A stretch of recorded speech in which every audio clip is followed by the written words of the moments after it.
Chicago with $40 in my pocket. My son is now 12. I'm still married and I love my wife dearly. We had to make a living. I was younger than I am now and thought I needed more. I didn't believe in prohibiting people from getting the things they wanted.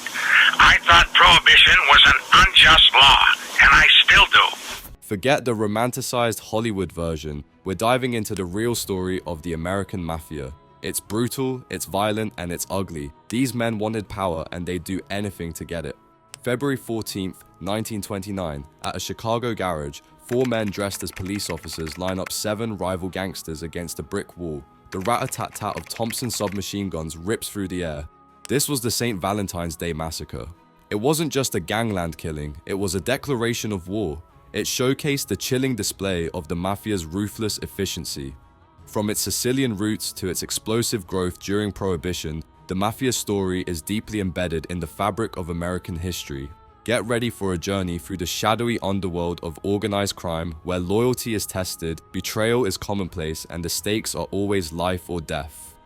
The roots of this bloody Valentine's Day greeting card lie not in Chicago, but all the way across the Atlantic Ocean, in the sun-drenched hills of Sicily.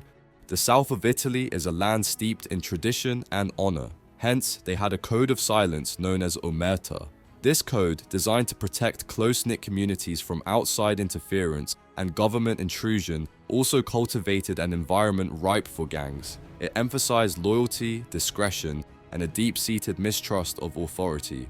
When waves of Italian immigrants arrived in the United States in the late 19th and early 20th centuries, seeking economic opportunity and a new life, they brought this code with them. It wasn't simply cultural baggage, it was a huge part of their identity, a survival mechanism that would profoundly shape the very nature of organized crime in America.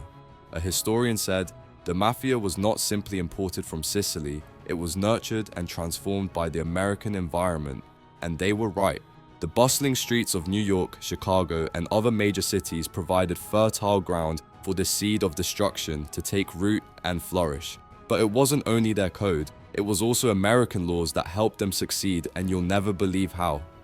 While omerta laid the groundwork, it was the unintended consequences of Prohibition that truly ignited the Mafia's meteoric rise. The 18th Amendment, enacted in 1920 with the noble intention of curbing alcohol consumption, had a disastrous side effect. It created a massive black market, and for any ambitious criminals, it was perfect.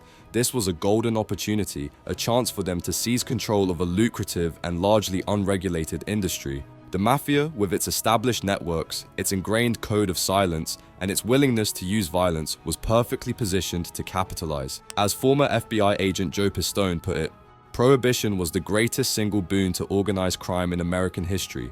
It was a pivotal moment, a turning point that would forever alter the trajectory of the American Mafia, transforming it from a collection of loosely affiliated gangs into a powerful and sophisticated criminal enterprise, and it was then that some legends would be born. The Prohibition era was a time of legendary names, a period when people like Al Capone, Lucky Luciano, and Meyer Lansky became synonymous with power, wealth, and ruthless ambition. These weren't just common criminals, they were shrewd businessmen, cunning strategists, and ruthless enforcers who built vast criminal empires that stretched from coast to coast. They established elaborate crime networks. They had hidden breweries and complex smuggling routes, and as a result, they transformed American cities into secret hubs of illicit activity. They understood the power of violence, using it strategically to eliminate competition, maintain control, and instill fear in their rivals and the general public. The St. Valentine's Day Massacre was just the beginning. Things would get a whole lot worse. The repeal of Prohibition in 1933, while a victory for some, didn't spell the end of the Mafia. It simply forced them to adapt and diversify. Like a chameleon changing its colors to blend in, the Mafia expanded its criminal portfolio, branching into gambling, loan sharking, extortion, and labor racketeering. In some ways, the repeal of the Prohibition only made things worse. They infiltrated legitimate businesses, using them as fronts for their illegal activities and laundering their vast fortunes, blurring the lines between the underworld and the seemingly respectable world of commerce. They cultivated relationships with corrupt politicians and law enforcement officials, weaving a web of influence that reached the highest echelons of power. And then the Second World War ended and things got even worse. The post-war era witnessed the Mafia's ascension to its peak of power. The key Forva hearings in the early 1950s, broadcast into living rooms across the nation, provided a rare glimpse into the shadowy world of organized crime, exposing the shocking extent of its reach. Nobody could believe the impact it was having on American society. These hearings served as a crucial turning point, bringing the issue of organized crime into the national spotlight. Mafia bosses were angry, and corrupt police and politicians were scared, and rightfully so.